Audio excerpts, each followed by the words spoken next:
Are you ready? Am I ready for what? Yung tiyan ko, kumukulo siya. Wait, let me finish my banana and then let's take the vitamins, vitamin D and then omega-3. Anyway, happy Sunday mga kalalabs. Pupunta kami ng Home Depot ni Papa Deb kasi mag-window shopping kami ng bagong stove. Dahil kagabi nga, if ever na napanood yung vlog natin hanggang sa dulo, na banggit ko dyan na yung nagkaroon ng problema yung stove namin. So we are thinking we will fix it or we will buy a new one. So let's see what's gonna happen.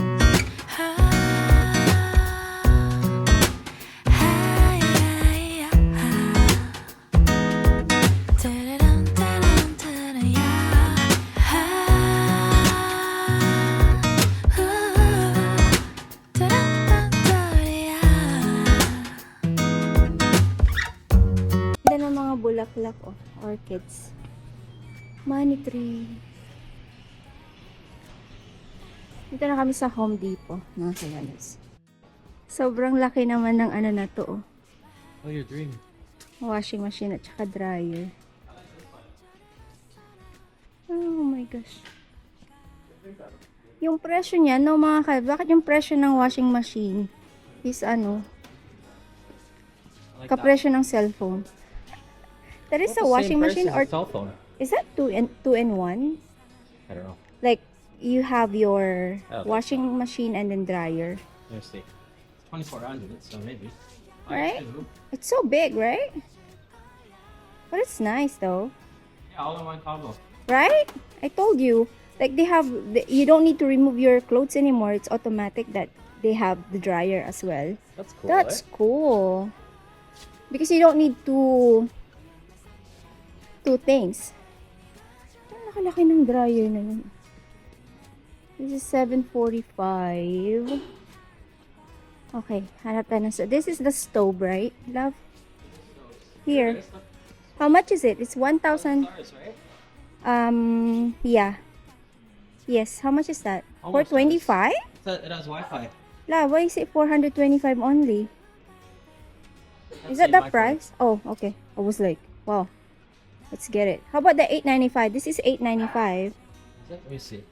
Like, Yeah. that's the price. Brand convection, $8.95. Yeah.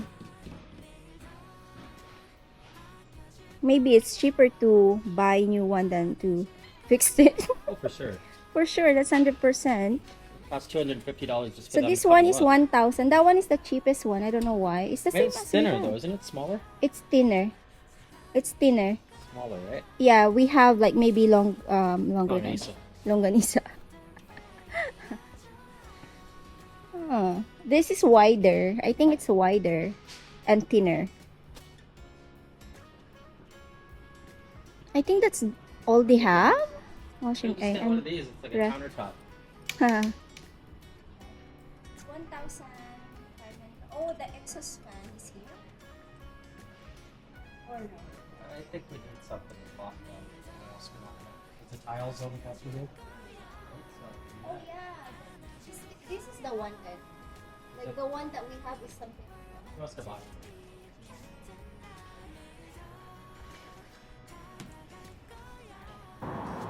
Tapos na tayo sa Home Depot mga kalalabs. Uuwi lang kami sa bahay and then we will check the size of the stove that we have. But first we are going to Terra Bread coffee shop. Bili kami ng sourdough bread. Pupunta sana kami ng Granville Island pero we changed our mind. Pupunta na lang kami sa Olympic Village kasi andyan yung Terra Bread. Masarap yung mga tinapay nila sa Terra Bread din eh. Let's go there. How's the window shopping of the stove, love? Oh, it's just most amazing. Why did my phone cost more than the oven? I know, right? Mas mahal pa yung cellphone kaysa yung oven. Kaloka. Beautiful view. Tomorrow, love, it will rain. Tomorrow is family day. Family day tomorrow. Holiday mga kalalas. Grabe, ang ganda ng nung mountain. Kasi, nung nakaraang araw yan, wala siyang masyadong snow. Pero ngayon, siya, talagang parang punong-puno siya ng snow kasi malamig din naman talaga. Hindi naman siya ganun kalamig. Perfect yung weather dito sa Vancouver.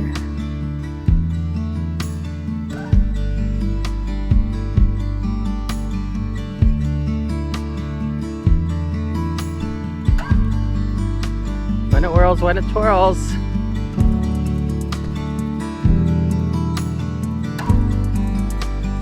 Kape po, kape tayo.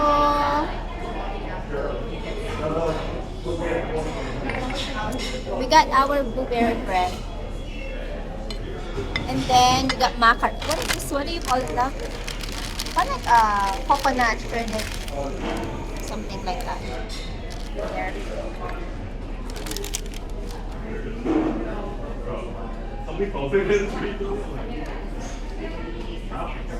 I wish I can come here one day and sit on a rock and Ube can sit on my lap like that.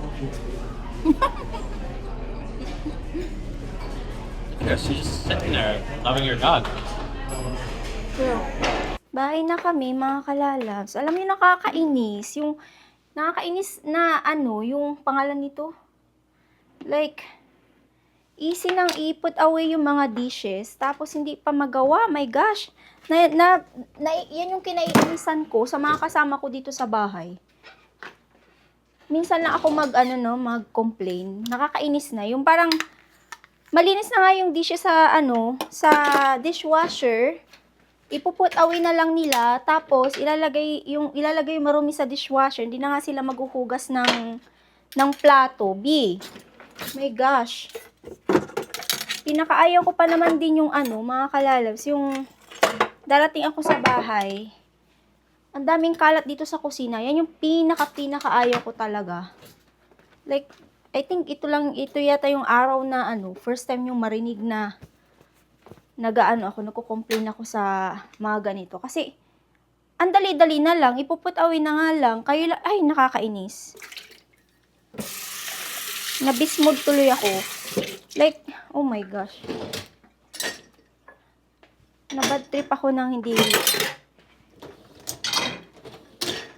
Kasi, pinauna ko na si Papa di bumuwi. Kaya sabi ko, gusto ko magluto ng sopas. So, na-miss ko yung sopas. Tapos, pag uwi ko naman dito, kumain na nga sila. Hindi pa sila maglinis ng kitchen. My gosh. Anong klase? Ay. Yung mga nanay talaga na. Babad trip ako sa ganito na Ay, gulay. Gusto ko pa naman, pag uwi ko, tas nag-grocery ako, alam ko na malinis yung kitchen nung umalis ako. Pagbalik ko, parang nabagyo. Alam niyo yun? Yung nabagyo talaga siya. Ay, gosh. Wala man lang Hugasan ko na nga lang. Ako ay magluluto.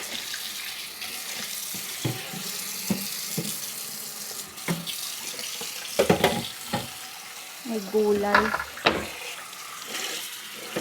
Ganito din ba yung mga kasama nyo sa bahay? Yung mga walang pakiramdam Para silang mga manhid. Manhid. Diba mga kalalas? Yung manhid na sila, wala na silang pakiramdam. Ay. Okay. O sana masarap yung lulutuin ko dahil sa inis ko ngayon. I-haul ko lang yung pinamili ko. So dumaan ako ng after sa Terra Bread, bumili kami ng of course tinapay sa Terra Bread. Dumaan ako ng TNT. Bumili ako nito, gulay. Kasi gusto ko ng ganyan. And then nakakita ako ng saban na saging. Masarap din kasi itong crusty breakfast. Kahit ito lang.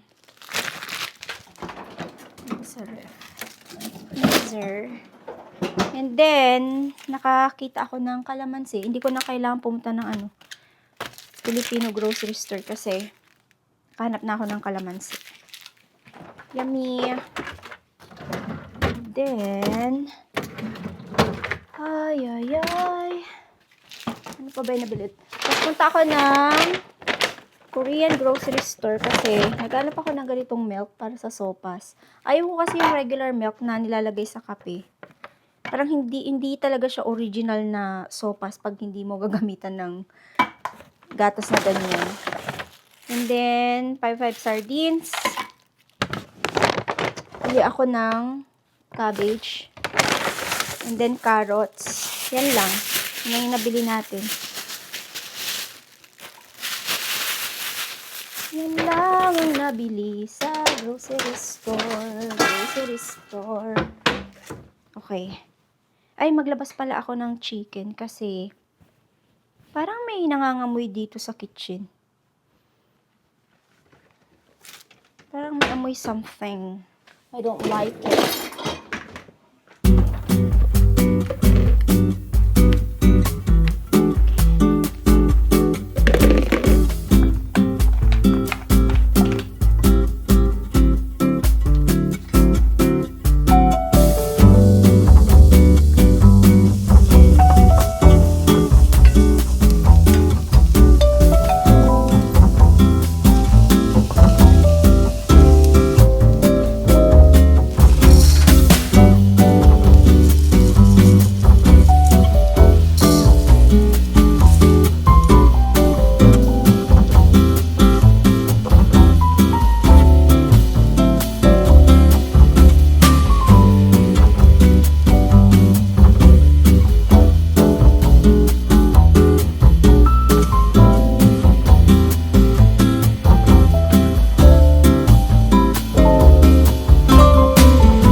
Finally, luto na yung aking sopas.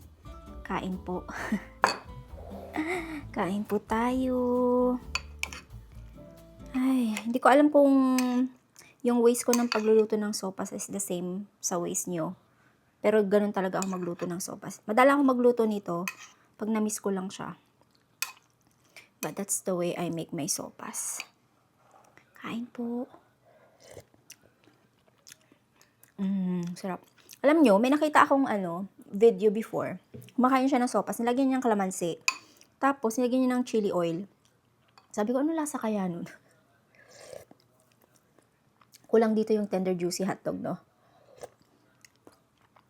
Alam nyo ba, bago pa ako magluto, naglinis muna ako ng bahay. Kinuskus ko muna, binacuum ko muna lahat. Kasi, pag yung HB ako, yung high blood ako. Oh my God, sa tagal-tagal ko na nagbablog, ngayon yun lang siguro ako nakitang ganun. Talagang na-bad trip talaga ako. So, like, pag galit ako, ang ginagawa ko talagang lahat lilinisin ko, babacuumin ko, pati CR, parang ganun talaga yung ginawa ko bago ako magluto. Para malinis yung, alam mo yung parang ma-clear or ma-release ko yung galit ko. Kasi ganun talaga ako. Alam niya ni Papa D, sabi niya, oh, naglilinis ka na, something wrong? Gaganon siya. Yung parang, anong nangyayari? Sabi niya gano'n, okay ka lang ba? Sabi niya sa akin. Sabi, okay lang ako, naglilinis lang ako kasi gusto kong ma-release yung inis ko, parang gano'n. Hindi ko alam kung ako lang ba na gano'n yung ginagawa or kayo din. Kasi ako talaga yung tipong tao pag galit. Ayoko yung, anong tawag dito? Yung, hindi ako confrontation. Yung parang hindi kita sisigawan, hindi ko sabihin na galit ako sa'yo, parang ganyan. Pag huhupa muna ako, tapos sabihin, pag kinausap na ako ng tao na kinaiinisan ko, parang ganon. Saka ako sasabihin na, oh, ito yung ayaw ko, ganito, ganyan, ganon. Ayaw ko muna yung, like, pag galit ako, kakausapin mo ako kagad. Kasi baka sumabog ako at may masabi akong hindi maganda. Para makontrol ko ba yung emotion ko at mapagsabi ako ng, alam mo yun, bad things sa taong yun. Parang ganon. So, much better yung i-relax ko muna yung sarili ko. Like, mag-iisip muna ako. Iwawala ko muna yung galit ko. May gagawin muna ako para maano ko siya. Yung parang, alam mo yun, basta hindi ko siya ma-explain masyado. Pero ganon ako. Pag galit ako, mas okay yung ginagawa kong busy yung sarili ko para ma-erase ko yung galit ko. Parang ganon. And ayun na nga. Buti na lang yung sopas ko ngayon, mga kalalabs, ay okay naman yung lasa niya. Kasi pag galit ka, huwag ka magluluto, be. Kasi yung pagkain mo hindi masarap pag galit ka. Pero ito, okay naman. Kasi nga, naglinis muna ako. Nirelease ko muna yung inis ko. bago ako nagluto. Hindi ako pwedeng magdiretso luto ka agad pag galit ako kasi hindi talaga magandang kalalabasan. Ayun lang, na-share ko lang sa inyo. Ayan, i-enjoy ko yung aking sopas na may buto-buto pa na ano. Masarap kayo sa sopas yung may buto, no? Kasi yun yung talaga yung nagpapasarap. Ayan, oh. Yummy. Buti na lang, may chicken breast ako na may buto. It's good.